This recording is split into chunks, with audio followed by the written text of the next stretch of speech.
Assalamualaikum warahmatullahi wabarakatuh. Salam dan bahagia Bapak Ibu hebat. Berjumpa kembali dengan saya Rima Dani Yudausata, CGP asal DKI Jakarta angkatan kelima. Pada kali ini saya akan berbagi tentang koneksi antar materi modul 2.2, yaitu tentang kompetensi sosial emosional. Mari kita berbagi. Tak terasa ya Bapak dan Ibu, kita sudah berada di modul 2.2. Padahal perasaan kemarin baru kita belajar di modul 1.1 ya. Tentunya sangat menyenangkan bisa sampai di modul ini. Yeay. Tentunya Bapak dan Ibu semua juga senang kan? Kita masih bisa belajar bersama-sama dan berbagi bersama-sama. Nah, sekarang kita akan berkenalan dengan kompetensi sosial emosional nih. Tapi sebelumnya kita jawab pertanyaan pemantik berikut ini yuk.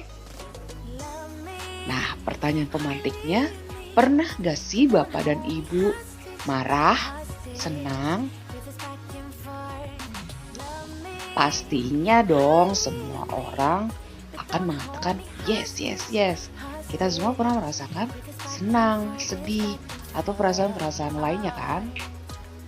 Ya, namanya juga manusia biasa yang punya perasaan, dan tentunya kita juga punya dong perasaan-perasaan seperti marah, senang, sedih, kesal, dan sebagainya. Lalu kalau kita semua punya perasaan itu, kira-kira bisa gak sih emosi itu diatur? Tentunya sangat bisa dong ya. Tapi gimana caranya ya?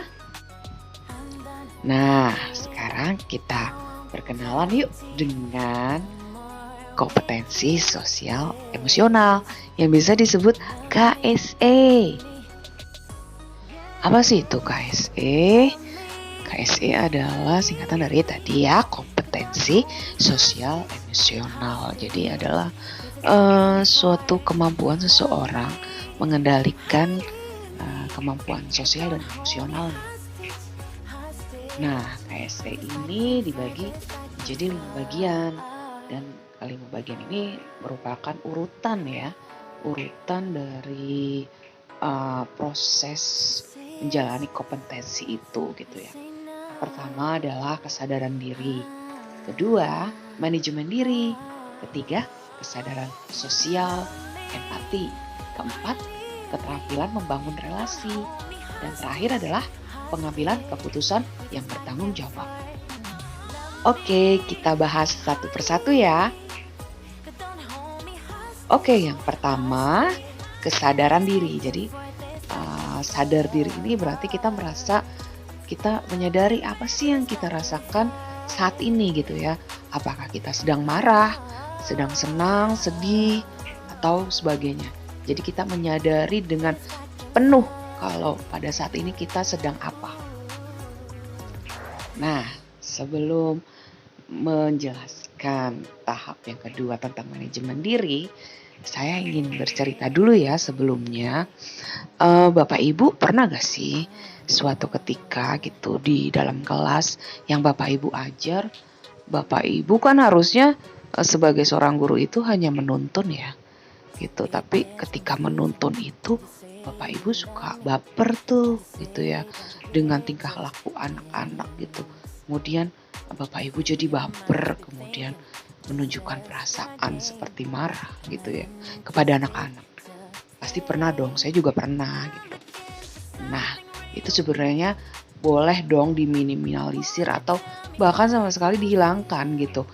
Karena menurut saya itu nggak ada tuh di kata-kata kamus kita sebagai penuntun gitu. Namanya penuntun kan hanya menunjukkan jalan. Nggak ada kan ya penuntun marah-marah gitu.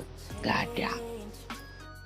Nah, tapi kan sebagai manusia biasa ya, bukan manusia dari planet lain, tentunya kita ya wajar lah pernah marah gitu kan ya. Nah, tapi gimana sih caranya untuk mengendalikan rasa marah itu? Nah, tentunya ini nih, kita harus punya manajemen diri. Gimana ya caranya manajemen diri itu? Pertama nih, kita misalnya sudah menyadari kalau kita sedang marah ya, gitu. Coba kita berhenti sejenak dari aktivitas yang kita sedang lakukan. Kemudian tarik nafas dalam-dalam. Setelah itu berpikir coba sejenak. Kira-kira apa ya yang harus saya lakukan setelah ini gitu. Apakah saya akan melanjutkan marah atau mencari solusi dan alternatif lain yang lebih bijak.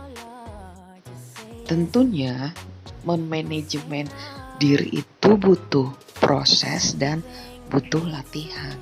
Tapi coba dong sedikit demi sedikit kita coba gitu ya, terapkan di kehidupan kita sehari-hari.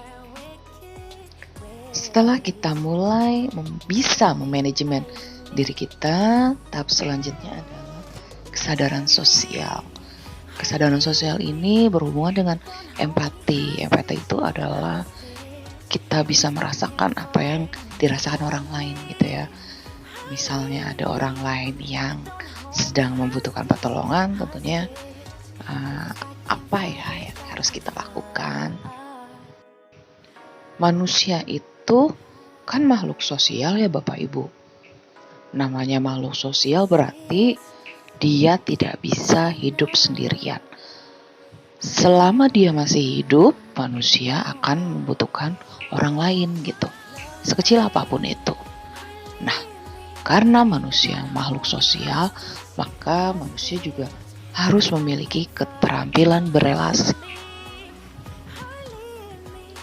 Menurut saya, keterampilan berelasi itu seperti seorang pemain gitar bisa memainkan jari jemarinya sehingga jari jemarinya itu bisa menghasilkan melodi yang indah. Baiklah Bapak dan Ibu, tahap selanjutnya adalah pengambilan keputusan yang bertanggung jawab. Oke, dari proses yang sudah kita lalui tadi, tentunya ada gongnya dong ya Bapak dan Ibu. Jadi gongnya itu adalah bagaimana sih kita mengambil keputusan, dan dari kita sudah mengambil keputusan itu bagaimana kita bisa bertanggung jawab. Jadi di tahap ini adalah sebuah proses pemikiran yang panjang sehingga kita bisa menyimpulkan di ujungnya itu, dan kita bisa mempertanggungjawabkan hal yang sudah kita putuskan. Kemudian Bapak Ibu, seberapa pentingnya KSE dengan dunia pendidikan? Oke, menurut saya itu sangat penting karena sepanjang kita berada di dalam dunia pendidikan, sepanjang itu dunia itu bergerak secara dinamis, dan kedinamisan itu akan banyak perubahan-perubahan, di mana di dalam perubahan-perubahan itu akan terjadi gejolak-gejolak di dalam perasaan kita. Nah, maka dari itu diperlukanlah yang namanya KSE. Tentunya kita semua mengharapkan yang namanya well-being ya, kenyamanan gitu. Tapi kan untuk mendapatkan kenyamanan perlu banyak perjuangan gitu. Nah, perjuangan itu yang harus kita lakukan gitu.